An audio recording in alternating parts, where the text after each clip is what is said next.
Olá pessoal, espero que estejam todos bem. Bom, conforme nós havíamos combinado, sei que eu estou com um pouquinho de atraso, mas, cá estou eu para a gente registrar aqui essa aula, essa breve explicação sobre esse início, sobre esse momento que a sociologia ela se acende, como ciência. Então, nós vamos prosseguir aqui com o próximo slide.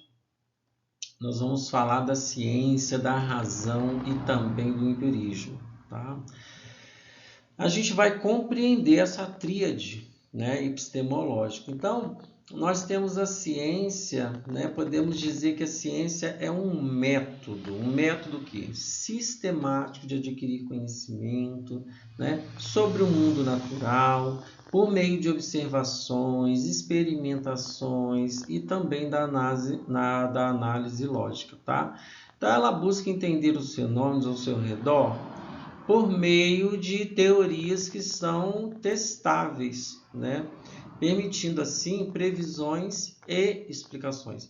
Então, a ciência ela é uma busca contínua pela compreensão, sempre ali sujeita a revisões, atualizações, à medida que novas evidências, elas vão sendo feitas ali, vão sendo descobertas. Nós temos na tríade a razão, que é a faculdade mental humana, que vai nos permitir uma análise lógica, a formulação de argumentos, na tomada de decisões informadas. Na ciência, a razão ela desempenha um papel essencial na elaboração das teorias. Então, a interpretação de dados, e também na validação dos resultados. Então, a lógica, pessoal, e a coerência, elas são princípios essenciais, do desenvolvimento do conhecimento científico, que vai garantir que as conclusões elas sejam de fato fundamentadas e ganhem ali uma base sólida. Tá? Nessa tríade nós temos o empirismo, a gente pode classificar o empirismo como uma abordagem epistemológica, tá? que enfatiza a importância da experiência sensorial e da observação direta, na aquisição desse conhecimento. Na ciência, ainda a gente já pode acrescentar que na ciência o empirismo ele vai se destacar pela ênfase da coleta de dados concretos, na realização de experimentos, na observação cuidadosa dos fenômenos naturais. Então, as teorias científicas elas são desenvolvidas com base em evidências empíricas, é isso que você precisa entender. Por quê? Porque vai permitir a formulação de leis e princípios que descrevem os padrões observáveis. Tá? Então, a gente pode falar sobre a integração da prática científica. Então, primeiro nós temos a observação empírica, que nós podemos dizer, então, que a ciência ela inicia-se com a observação empírica, onde o cientista ele vai coletar os dados por meio de quê? Dos sentidos, do instrumento de medição. Então, essa observação ela fornece uma base para a formulação da pergunta e da hipótese. Então, a formulação de hipóteses e suas teorias, nós temos aqui a razão, ela entra em cena durante a formulação de hipóteses e também das teorias.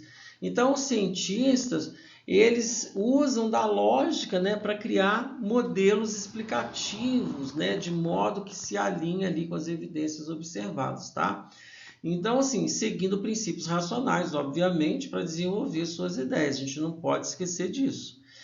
Então, se a gente for falar de experimentação e verificação, a gente percebe que o empirismo ele vai se destacar principalmente na fase experimental, onde o cientista, ele vai fazer experimentos, ele vai testar hipóteses. Então, esses resultados dessas experiências, eles serão cruciais para validar ou refutar essas teorias.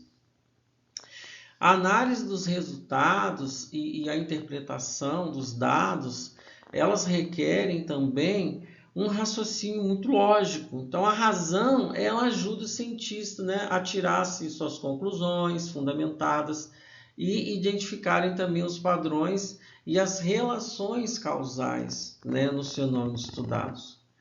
Então, nós podemos aqui, né, nesse momento, dizer que essa tríade, né, razão, empirismo, né, e ciência, representa a abordagem integrada que define a prática científica. Tá? Então, a razão ela vai guiar a formulação teórica, enquanto o empirismo ele vai se fundamentar nas teorias na realidade observável. Então, junta, né, elas formam uma faceta de modo a promover uma compreensão mais profunda e confiável do mundo natural. Isso vai fazer o quê? O impulsionamento, né? Impulsionar o avanço ali do conhecimento científico. Até aqui eu espero que esteja tudo bem, ok?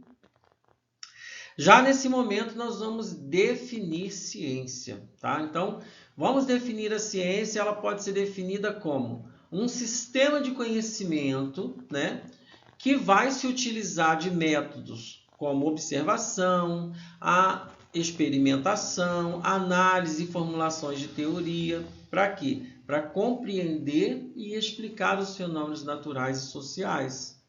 Então, é um empreendimento sistemático, né, que busca investigar, que busca entender, organizar o conhecimento de maneira lógica e, obviamente, de maneira coerente.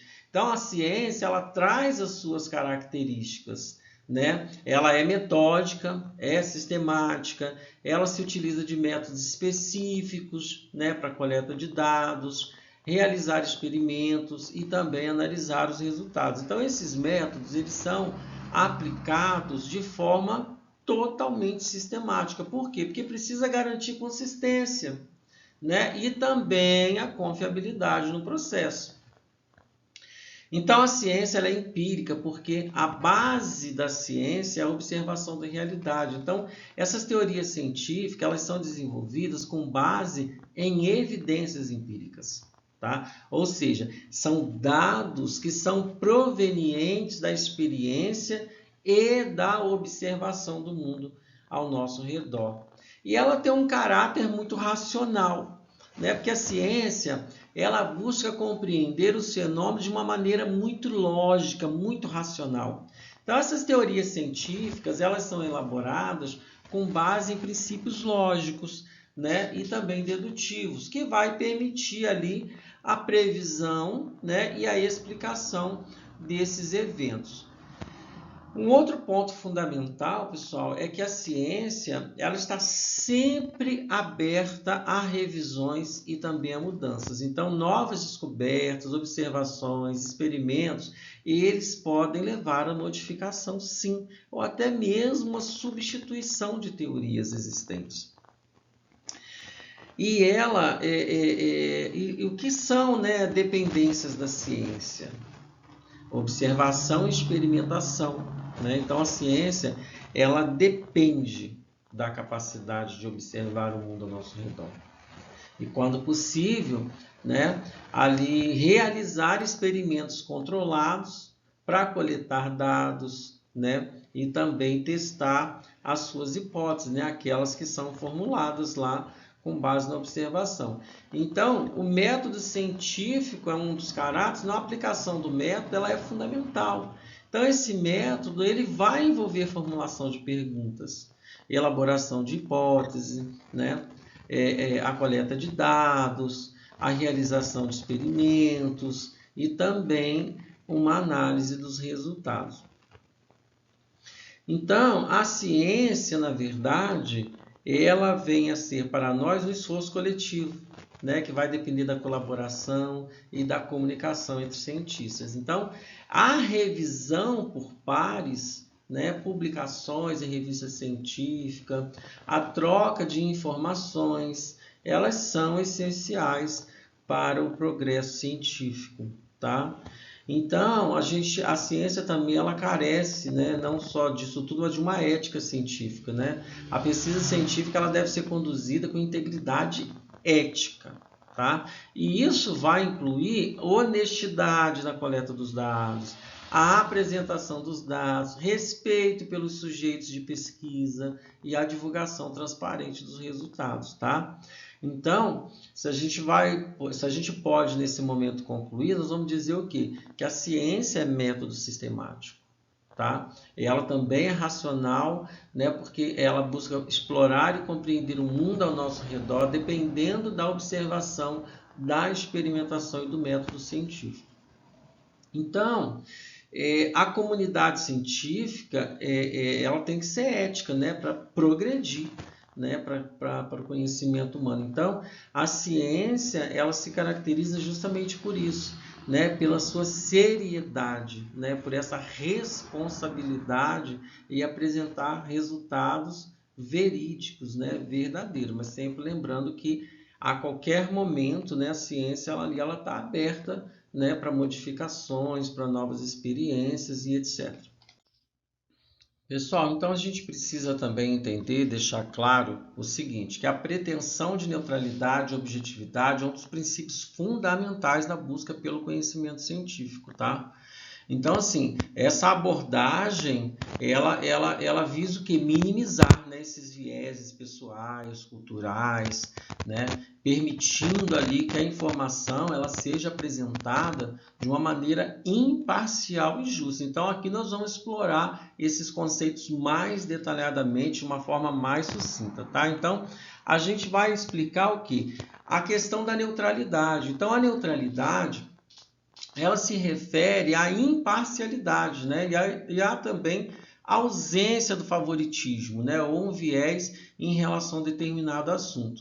Então, na ciência propriamente dita, a neutralidade ela vai buscar o quê? Garantir, né, que essas informações elas sejam de fato apresentadas de uma maneira muito equilibrada, sem distorções, né, que possam prejudicar a compreensão objetiva dos fatos. Então, isso não implica isenções de opinião, mas sim, né, a apresentação justa de diferentes perspectivas.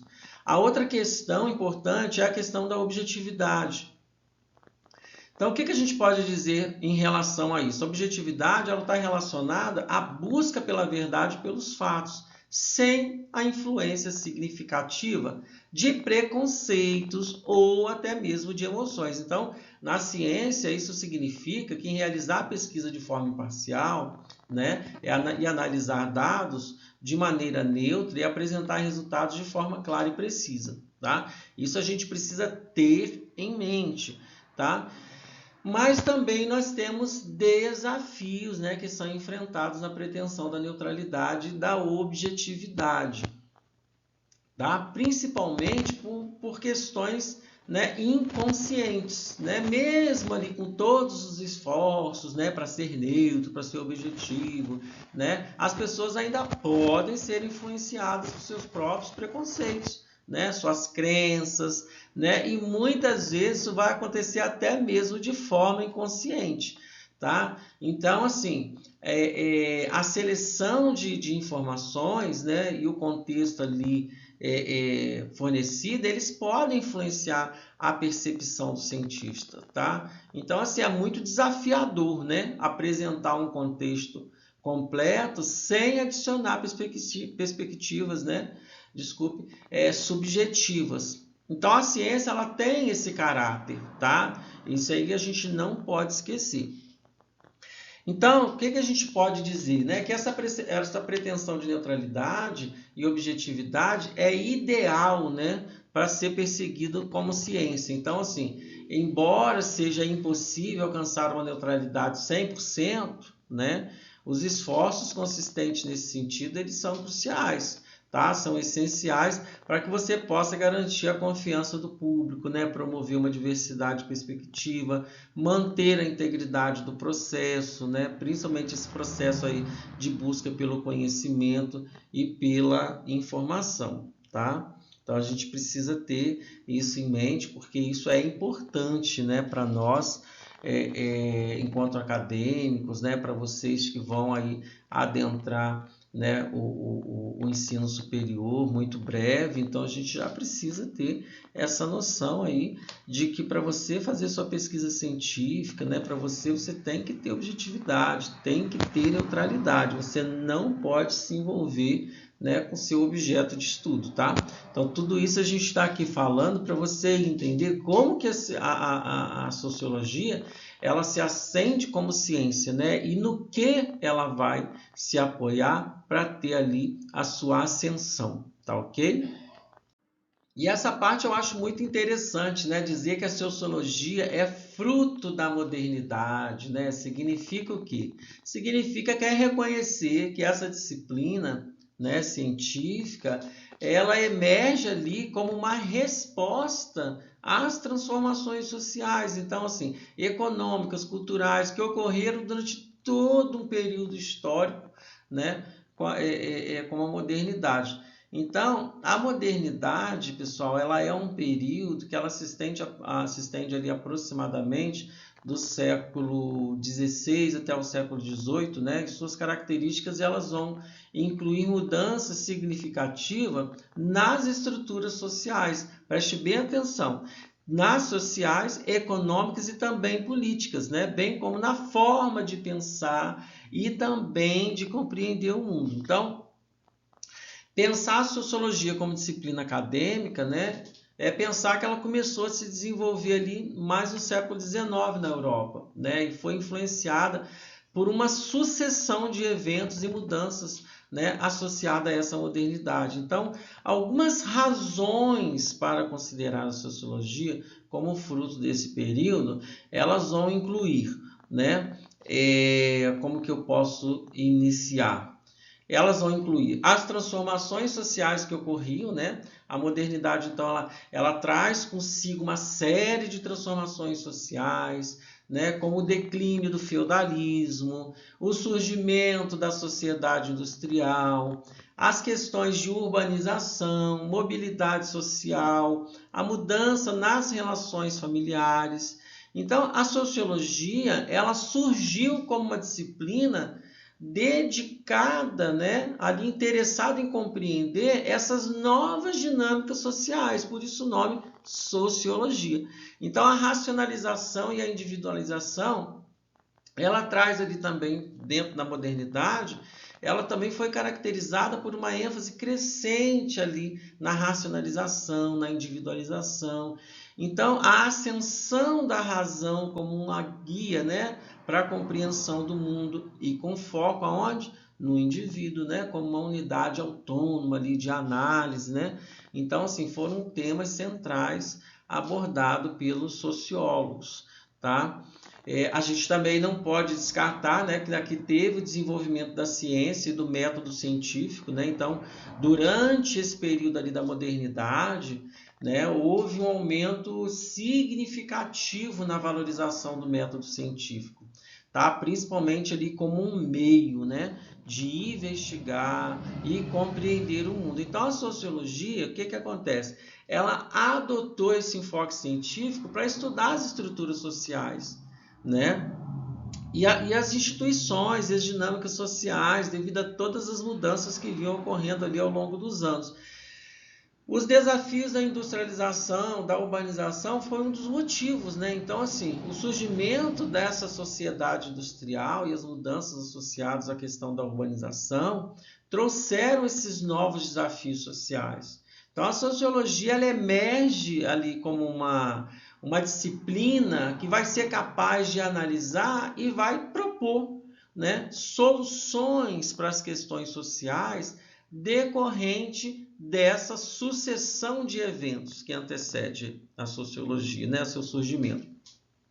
A reflexão sobre a ordem social. Então, assim, os pensadores como Augusto Comte, Émile Durkheim, Karl Marx, né, Max Weber, né, que são considerados ali os fundadores da sociologia, eles contribuíram para a compreensão da sociedade como uma entidade complexa, né, e também dinâmica. Então, as suas teorias elas foram ali desenvolvidas em uma resposta aos desafios e às mudanças ocorridas, né, trazidas ali pela modernidade. Então, a sociologia ela é frequentemente associada à modernidade. Por quê? Porque ela floresceu ali como uma disciplina científica diante dessas transformações sociais, das transformações econômicas, né, das transformações culturais desse período.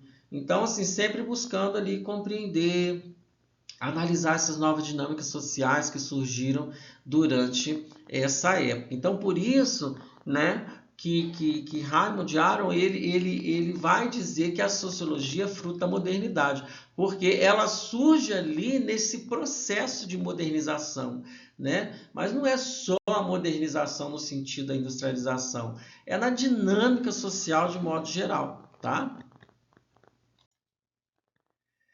E antes disso, né, como nós falamos anteriormente, houve assim, uma sucessão de eventos. É o que a gente não pode esquecer. O que a gente precisa saber sobre a sociologia?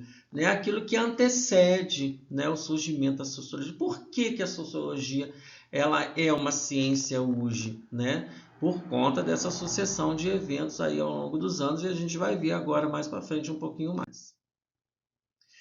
A gente vai ver que a sociologia, né, o seu nascimento ali como disciplina acadêmica, né, ela está intrinsecamente ligada a um período de mudanças sociais, políticas e econômicas.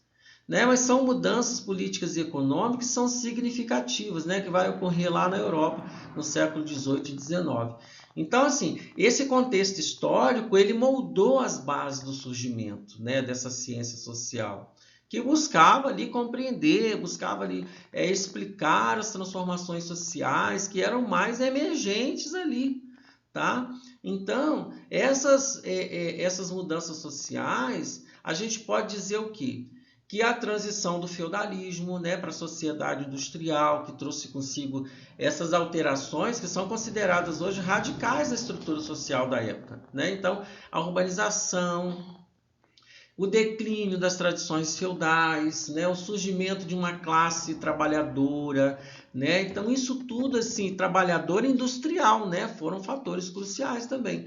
A gente pode chamar de dizer que as revoluções políticas, né? Então o período ali, ele foi marcado por importantes eventos políticos, né? Como a Revolução Industrial, as revoluções políticas que ocorreram na França, né, e também em outros lugares, né, naquele mesmo momento. Então, esses eventos, pessoal, eles alteraram profundamente as relações de poder e as estruturas governamentais da época.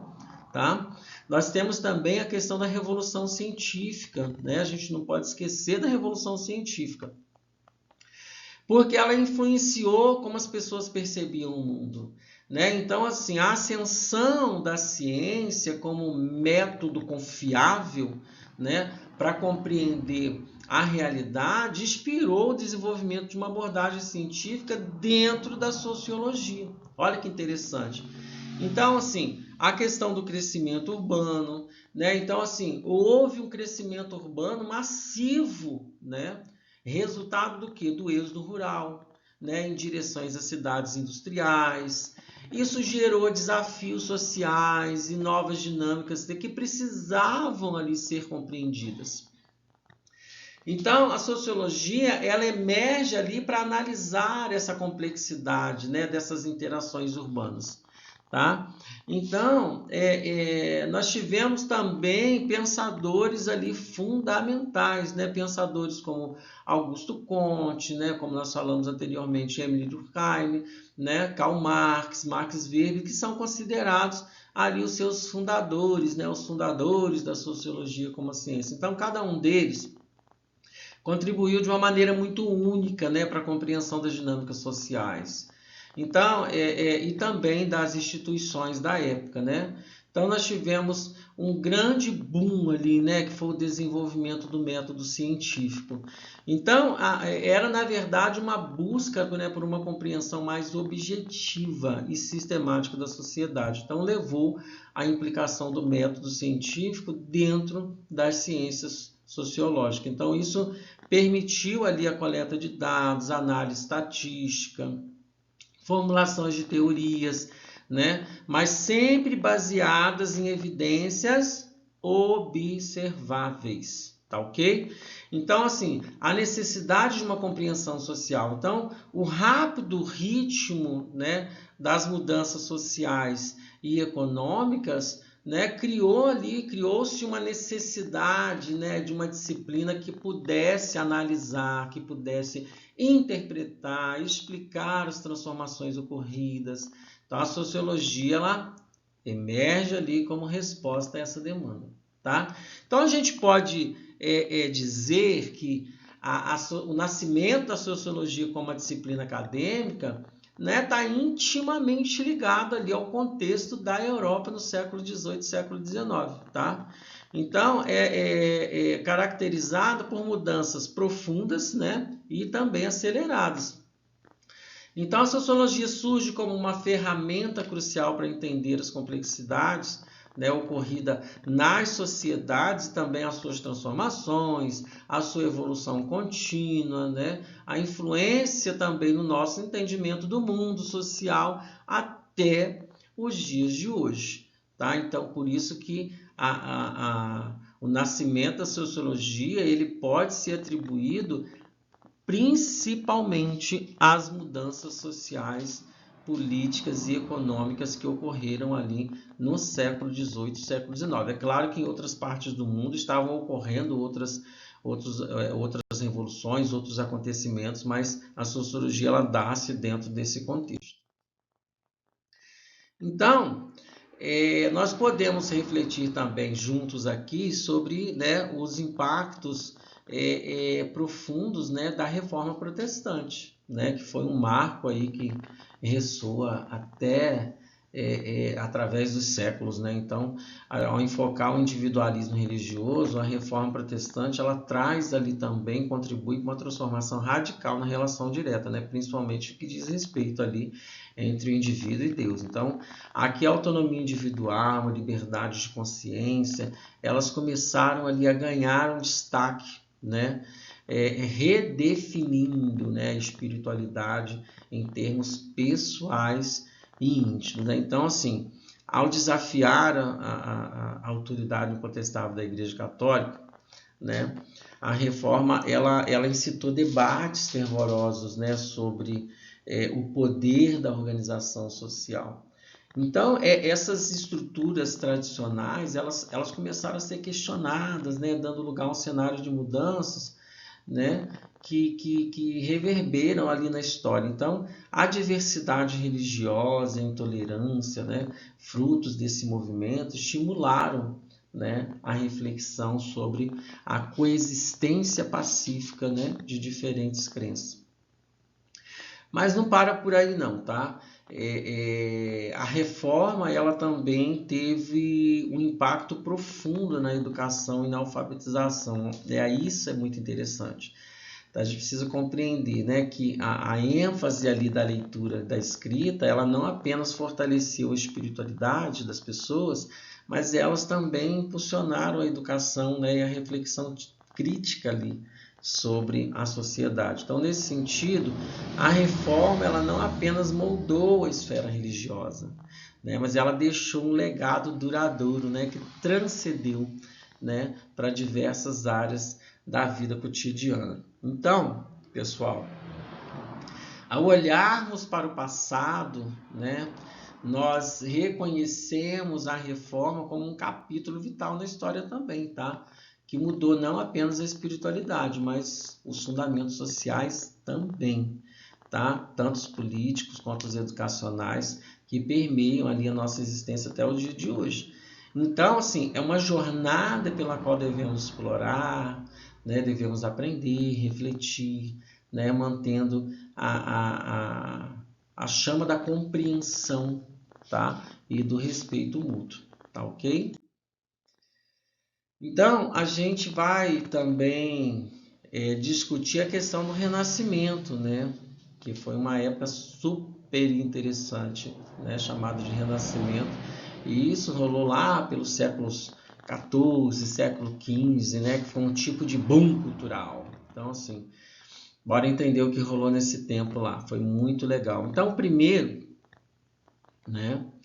esse movimento ali no Renascimento, eles ficaram, essas pessoas ficaram completamente apaixonadas, né, pelo texto, pelas artes da Grécia, de Roma. Então você imagina, né, descobrir algo super legal e querer saber tudo sobre isso, né? Então assim, foi mais ou menos isso que aconteceu, né? Então assim, logo vem os artistas famosos da época, né? Leonardo da Vinci, Michelangelo, Rafael, Botticelli. Então, assim, eles na verdade fizeram ali pinturas, esculturas maravilhosas, né? Mostrando o que tinha de melhor. Então, imagina, né? Você descobre ali um jogo novo, né? E ficar ali jogando o tempo todo, só que com os pincéis e com as esculturas, né? Então, assim, pessoal, brincadeira à parte, não teve também a questão do humanismo, né? O humanismo, né, que é uma forma de você valorizar o ser humano.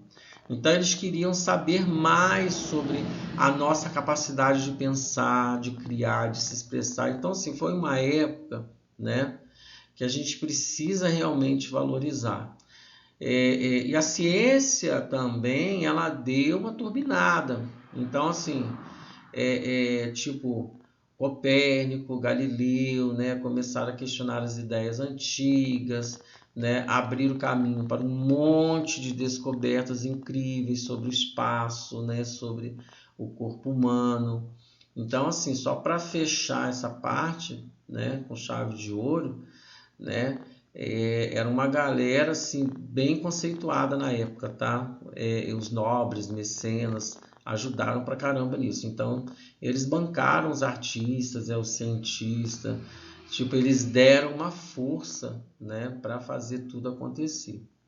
Então, se a gente puder resumir isso, né, esse momento, foi uma época bem legal, né, cheia de artes incríveis, né, a valorização do humano, né, a ciência ali bombando, né, uma galera ajudando a fazer acontecer. Então, assim, o Renascimento ele mandou muito bem, né, e deixou um legado que a gente curte até hoje, né? Então, eu espero que tenha ficado assim claro e de fácil entendimento, tá? Então a gente também não pode esquecer, né, um período muito interessante da história que foram as explorações marítimas, né, do século XV e XVI. Então foi um verdadeiro divisor de águas também, né, que foi por meio disso, né, que abriram-se novas rotas comerciais, introduzindo novos produtos, né, gerando riquezas consideráveis. Então esse movimento todo, tá? Ele deu uma impulsionada, né? Não só no crescimento das cidades, não, mas também deu uma força para a economia, né? Se movimentando bastante dinheiro na época, tá? Então a gente precisa entender esse processo, né? E sabe o que é mais incrível disso tudo? É que essa expansão marítima, né, e comercial, ela conectou o mundo de uma maneira sem precedentes. Então, assim, as diferentes regiões do globo, elas começaram a se ligar como globalização, facilitando o comércio, né, promovendo o intercâmbio cultural. Então, assim, em uma escala global. Então, pense na globalização, né? Onde foi que essa globalização começou? Então, pensa comigo. O comércio marítimo em alta, fazendo as cidades portuárias crescerem, se tornarem centros de atividades econômicas e cultural, né? Uma verdadeira transformação ali em todos os sentidos, tá ok? E não ficou só por aí não, tá, pessoal? A gente vai tentar dar uma resumida aqui, mas as mudanças não foram apenas econômicas, tá? As mudanças sociais, elas também foram significativas. Então, surgiram novas classes sociais, como a burguesia mercantil, né? Desafiando as estruturas antigas, como a ordem feudal. Então, o mundo, naquele momento, ele levou uma sacudida, né? Ele começou a se movimentar e a sociedade, em contrapartida, começou a se transformar, obviamente. E a gente não pode esquecer também, pessoal, que esse período ele foi demasiadamente importante e essencial para o desenvolvimento do capitalismo, tá? Então, o capitalismo, ele começa também aí nessa expansão marítima, tá? Então, o que é? Uma economia focada no lucro, acumulação de capital, né? A questão dos comércios internacionais começou a se consolidar. Então, além disso, pessoal, esse contato com novas culturas, ele fez também surgir ali uma consciência cultural maior, né? Então, as pessoas elas começaram a se questionar e refletir sobre a diversidade humana, né? Levantando questões importantes sobre identidade, né? Sobre diferenças culturais e tolerância. Então, as pessoas começaram a conhecer novas culturas ali e se identificar também. Então, essas explorações marítimas, elas foram como um grande quebra-cabeça, né? Conectando ali partes do mundo, né? Transformando cidades, alterando estruturas sociais e dando uma guinada na economia, obviamente, né? Então, aí, quem ficou mais curioso, né, para explorar mais sobre esse período, é só pesquisar, pessoal. Isso é muito interessante. Nós, como seres sociais, nós precisamos entender essas dinâmicas sociais, as dinâmicas sociais atuais, né? Saber por que que as coisas são como são, tá? Então, a gente pode também, primeiramente aqui, né, citar os avanços agrícolas na agricultura, né, que foram incríveis. Então, novas técnicas e culturas entraram em cena. Então, assim, começaram a turbinar ali a produtividade, né, até liberando mão de obras para outras atividades. Então, assim, é como se tivéssemos, na verdade, atualizando o sistema operacional da agricultura, sabe? Ali tudo começou a se revolucionar, as coisas começaram a mudar significativamente e no campo agrícola não foi diferente, né? Então, assim, só aumentaram depois logo, né, a produtividade, mas também produziram drasticamente a necessidade de trabalhadores no campo, né? Só que a mecanização, ela começou a entrar em cena, né? E aquelas cenas clássicas, né, de um monte de gente, um monte de camponês ali no campo trabalhando, começaram a mudar, né?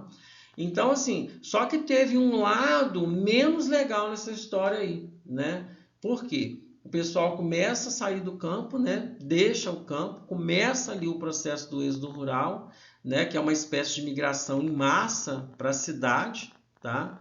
Que isso tudo é um resultado rápido, né, dessa urbanização. Mas tem um probleminha, então assim, as condições de vida nas cidades não eram lá grandes coisas, né? Então assim, muita gente se amontoando, vivendo em condições precárias, né? Então, aqui é onde as coisas começaram a ficar interessantes. Então, nesse momento, esse cenário ele começa a ter mudanças sociais, né? A urbanização acelerada, né? Então, assim, isso foi um baita interesse, né, para o campo acadêmico. Então, pessoal, é aqui exatamente nesse momento que a sociologia entra. Então, a necessidade de entender essas mudanças, né, de compreender a sociedade em transformação, ela deu origem a uma disciplina, né, que viria então a ser conhecida, como você já conhece hoje, né, como sociologia, tá? Então, a gente fazer um pequeno apanhado aqui, a sociologia, pessoal, na verdade, essas transformações agrícolas, elas não só mexeram com a forma como a gente planta e colhe, né? Mas também começaram ali a desencadear um processo de urbanização acelerado demais, né? E isso tudo deu origem à sociologia, né? Coisas que a gente estuda até hoje para entender como chegamos até aqui. Essa parte é muito legal, né? A gente procurar entender esse nosso passado para que a gente consiga compreender o nosso presente e consiga aí trabalhar, né, para transformar o nosso futuro. Então, quando a gente fala em ascensão da burguesia, ali no século XIX, né, ou no século, vamos colocar no século XV ou século XVIII, é uma classe que ela vem desafiar o antigo sistema feudal, né, buscando ali liberdade econômica e política, né. Então essa relação também gerou muito conflito, né, entre a nobreza, desculpe, e o clero. Então, nesse período do Renascimento, da expansão comercial, ali entre o século XV e XVI, a burguesia ela começou a se destacar ali como uma classe de comerciantes e mercadores. E isso começou, obviamente, a desafiar o poder da nobreza feudal. Tá? Então, assim, já no século XVIII e XIX, com a Revolução Industrial, a burguesia industrial ela cresceu, né, em poder econômico e político, né, transformando o quê? Ainda mais as relações sociais e também de produção, né, deslocando ali a nobreza feudal. Pessoal, essa ascensão da burguesia, tá, ela trouxe muitas desigualdades sociais muito evidentes. Ela intensifica ali os conflitos com a classe trabalhadora, né, que enfrentava condições desumanas nas fábricas. Então, essa realidade, ela contribui para o surgimento de uma consciência de classe, né, levando ali a reflexão sobre as estruturas sociais existentes naquela época. Tá? Então, se a gente puder resumir agora, por exemplo, a ascensão da burguesia, ela marca, né, uma importante mudança na sociedade, começando ali a gerar conflitos, desigualdades, né, em contrapartida à consciência de classe que influenciou o pensamento crítico sobre as transformações sociais. Ok? Então é importante a gente entender esse período, né, esse contexto, até para a gente entender hoje, né, as desigualdades, para a gente entender, né, essa questão das classes trabalhadoras, né, do proletariado, né, e isso, na verdade, até hoje ainda não mudou muito, não. A gente ainda tem fortes resquícios ainda, né, aí na nossa sociedade sobre isso. Então, a gente vai falar sobre as motivações de Augusto Comte, né, em relação ao nascimento da sociologia. Tá ok? Então, vamos lá. Augusto Comte, pessoal, ele é considerado, né, o pai da sociologia. Né? Então, ele foi motivado por importantes transformações sociais que ocorriam naquela época. Tá?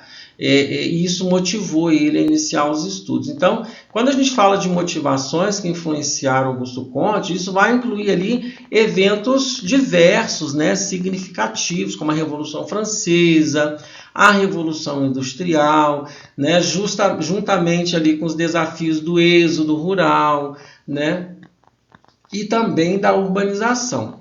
Tá? Se a gente for falar em Revolução Francesa, vamos falar aqui muito rapidamente, né, ocorrida ali entre 789 e 799, que foi um marco, né, histórico que desencadeou ali uma crise política e social na França. Então, a derrubada da monarquia, né, a ascensão de ideias revolucionárias como liberdade, igualdade, fraternidade, isso a gente não pode esquecer, né, moldaram ali um novo panorama social. Então, assim, esse contexto turbulento da época, né, influenciou Comte a refletir sobre as necessidades de compreender as mudanças sociais que ocorriam naquela época. Posteriormente, desenvolver abordagem sistemática para que ele pudesse analisá-las. Compreende? Então, assim, a Revolução Industrial, que teve início na Inglaterra no século XVIII, ela se expandiu pela Europa no século XIX, né? Foi outra força motriz ali. Então, a transição da produção manual para a produção mecanizada, o surgimento de fábricas, né? O crescimento das cidades marcaram profundamente ali aquela sociedade. Então, Comte ele se vê ali nesses eventos e a oportunidade de estudar nessas transformações sociais, ou seja, ele cria seu objeto de estudo, né, que afetavam diretamente as relações humanas. Então, ele pôde presenciar aquilo, né, e ali surge o forte desejo de estudar. Então, o êxodo rural, a urbanização, é resultado do avanço da industrialização, né, que também foram motivadores. Então, o intenso movimento, né, de pessoas do campo para as cidades né? Em busca de quê? Em busca de melhorias de vida, oportunidades de emprego, né? Isso trouxe assim consigo desafios como superlotação, né? A questão das condições insalubres, o aumento da pobreza. Então, Comte ele se interessou por entender as implicações dessas mudanças na estrutura dinâmica social. E é um fato muito interessante, né? Um objeto de estudo maravilhoso. Então, assim as motivações de Comte, na verdade, né, para iniciar seus estudos em sociologia, já estava ali profundamente conectada, né, à compreensão das transformações sociais geradas por eventos históricos, né, que antecederam, né, históricos e marcantes também, como a Revolução Francesa e a Revolução Industrial. Sem contar que as consequências desse processo na vida das pessoas, né, especialmente ali, né, no contexto urbano, né, em rápida expansão. Então ali a gente via um crescimento urbano ali muito grande e também percebia, né, que esse aumento da população gerava também, né, gerava muita desigualdade, precariedade no modo de vida. Então não se tinha nenhuma qualidade de vida, certo?